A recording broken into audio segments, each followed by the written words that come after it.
Hello everyone, Assalamu alaikum. Welcome to my YouTube channel. I hope you are all well. আজকের ক্লাসে আমরা আলোচনা করব সাবজেক্ট এবং ভার্ব নিয়ে। আশা করব তোমরা এই লেসন থেকে সাবজেক্ট এবং ভার্ব নিয়ে ক্লিয়ার ধারণা পাবে। So let's start. সেন্টেন্স মানে হলো কথা, আর সেন্টেন্স বানাতে লাগে কমপক্ষে দুইটা জিনিস, এক সাবজেক্ট আর দুই ভার্ব। সাবজেক্ট এবং ভার্ব জানলে আমরা খুব সহজেই সেন্টেন্স বানাতে পারব। এখন আমরা জানব সাবজেক্ট কি আর ভার্ব কি। সাবজেক্ট হলো যেই কাজটা করে, আর ভার্ব হলো সেই কাজটা। চলো তাহলে কিছু উদাহরণ দেখি। Example number 1, I eat। এখানে সাবজেক্ট হলো I, আর ভার্ব হলো ইট। I eat মানে হলো আমি খাই। এখন আমরা জানব example number 2, she sings।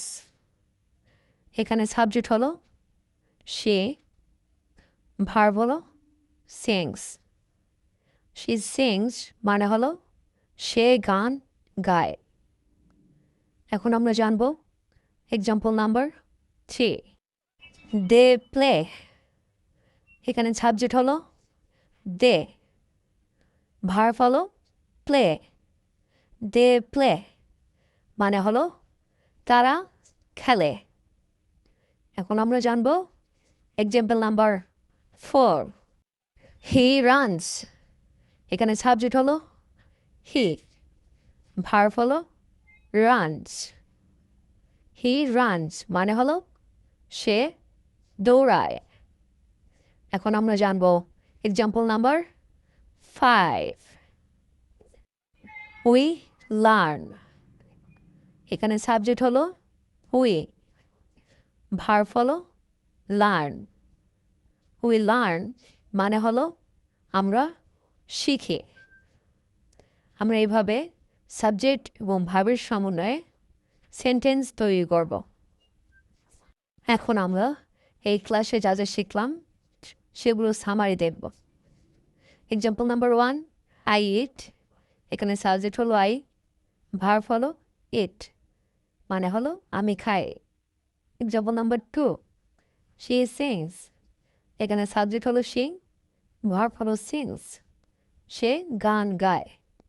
Example number 3, they play। এখানে সাবজেক্ট হলো they, ভার্ব হলো play মানে হলো তারা খেলে। Example number 4, he runs। এখানে সাবজেক্ট হলো he, ভার্ব হলো runs মানে হলো সে দৌড়ায়। Example number 5, we learn। এখানে সাবজেক্ট হলো we, ভার্ব হলো learn মানে হলো আমরা শিখি। এখানে প্রতিটা সেন্টেন্স শুরু হয় সাবজেক্ট দিয়ে, তারপর ভার্ব। এটাই basic rule. Never stop practice. আজকে পর্যন্তই। আল্লাহ হাফেজ, দেখা হবে নেক্সট ভিডিওতে।